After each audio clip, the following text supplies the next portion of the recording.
Quem é que você vai matar? Usando essa espada, meu filho. Os... os inimigos. E quem são os seus inimigos? Gente igual ao Halfdan.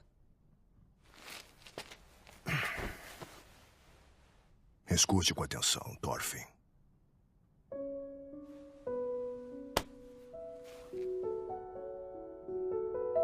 Você não tem inimigos. Ninguém tem. Nenhum inimigo.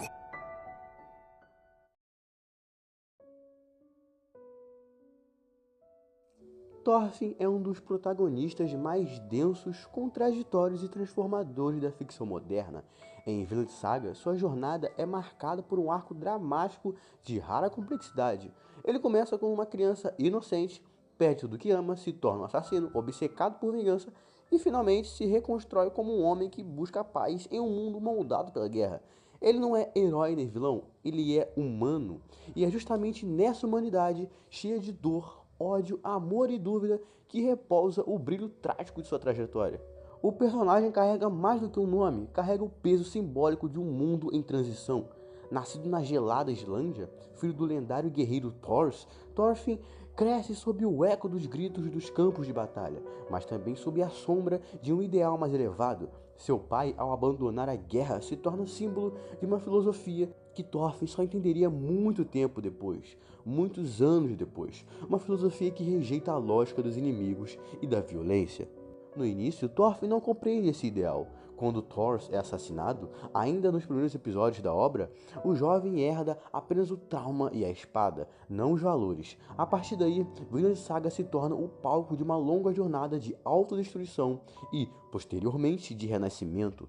Thorfinn passa por aquilo que poucos personagens têm o privilégio de viver: a reconstrução completa de sua identidade, guiado pela memória de um pai que não queria que ele empunhasse a espada, mas que aprendesse a viver sem precisar dela. Thor, o guerreiro que recusou a guerra. Thor é o ponto de partida e o eixo moral de Vinland Saga. Embora morra cedo na narrativa, sua presença se torna onipresente. Ele é um guerreiro que abandonou o campo de batalha por convicção, não por covardia. Em um mundo onde força é a moeda mais valiosa, Thor é o homem que recusa o poder. Ele entende que a verdadeira coragem está em proteger, não em matar, e que a guerra, por mais nobre que pareça, corrompe a alma. A máxima de Thor, você não tem inimigos, ninguém é seu inimigo, parece absurda quando dita a um garoto cercado de morte, mas ela não se torna, com o tempo, a semente de um novo mundo. Para Thor, essa ideia não é um lema de fraqueza, mas uma filosofia revolucionária. É uma recusa a alimentar o ciclo interminável de vingança e destruição. É o começo de algo que transcende os vikings, os reinos e as espadas. A possibilidade da paz. A queda no abismo da promessa à vingança. A morte de Thor, causada por uma armadilha liderada por Askeladd, é o momento em que Thorfinn cai no abismo. Tudo o que ele conhecia, família, proteção e amor, é arrancado. A filosofia do pai, que ele ainda não compreendia, se perde no meio do ódio. E assim começa a sua jornada de vingança. Durante anos, Thorfinn segue Askeladd como uma sombra, não por admiração, mas por rancor. Ele se submete a tarefas brutais, mata sem hesitar e se transforma numa máquina de guerra. Mas o mais trágico é que tudo isso é vazio. A cada duelo perdido, a cada assassinato cometido, Thorfinn se afasta mais do que seu pai quis que ele fosse e, ironicamente, se aproxima de se tornar aquilo que destruiu sua vida. É importante notar, Askeladd, embora antagonista, também é um personagem ambíguo, que reconhece a futilidade da violência. Ele se torna quase um espelho distorcido do próprio Thor, uma figura paterna perversa que Thorfinn odeia e, ao mesmo tempo, precisa. Quando Askeladd morre por outro motivo, Thorfinn não sente vitória, sente perda. Ele percebe que sua vida até então foi construída sobre a areia movediça. Ele não sabe quem é, nem o que quer. Seu colapso é inevitável. O renascimento espiritual. A escravidão de Thorfinn é um dos momentos mais poderosos da obra. Desprovido da espada, ele se torna, pela primeira vez, um homem comum. E, nesse estado, ele precisa encarar as consequências de tudo o que fez. Os sonhos que o atormentam são de pessoas que ele matou, vozes sem rosto pedindo perdão. A dor física da escravidão é quase menor que a dor moral. É nesse momento de completa impotência que Thorfinn reencontra a filosofia de seu pai. Ele começa a entender que a ideia de não ter inimigos não é uma ingenuidade, mas uma escolha ética. Ao conhecer Einar, um escravo como ele, Thorfinn volta a se conectar com o outro. Ele reaprende a dialogar, a rir, a chorar, a pensar em algo além de vingança. A ideia de Vinland Saga surge nesse contexto, não como fuga, mas como utopia. Uma terra onde ninguém precisa matar ou morrer. Uma terra onde o ideal de Thor possa florescer.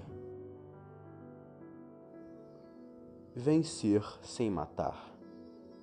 A maturidade de Thorfinn culmina na sua recusa em lutar. Quando é confrontado por inimigos, ele prefere ser espancado a levantar uma arma. Isso não é covardia, é o ápice da sua força. Ele compreendeu que matar nunca foi um caminho para a justiça, apenas um meio de prolongar o sofrimento. Thorfinn se torna um guerreiro sem espada, alguém que luta com ideias, com palavras, com diplomacia e, mais do que tudo, com compaixão. A mensagem é clara: em um mundo que valoriza a força bruta, o verdadeiro poder está em se recusar e perpetuar o ódio.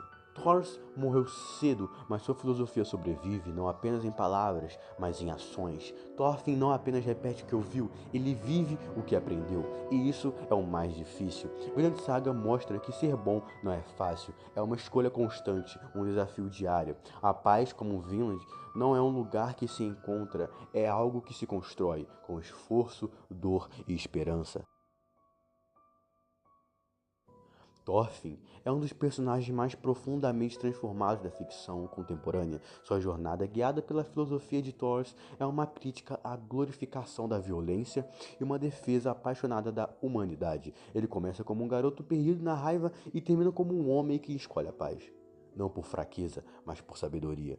Vinland Saga não é apenas uma história de vikings, é uma história sobre o que significa ser humano. E Thorfinn, ao aprender que não há inimigos, nos mostra que o mais difícil e o mais necessário é encontrar em nós mesmos a coragem de não revidar, de não odiar, de não destruir. Afinal, construir é sempre mais difícil do que quebrar. Mas é só na construção que reside a verdadeira força.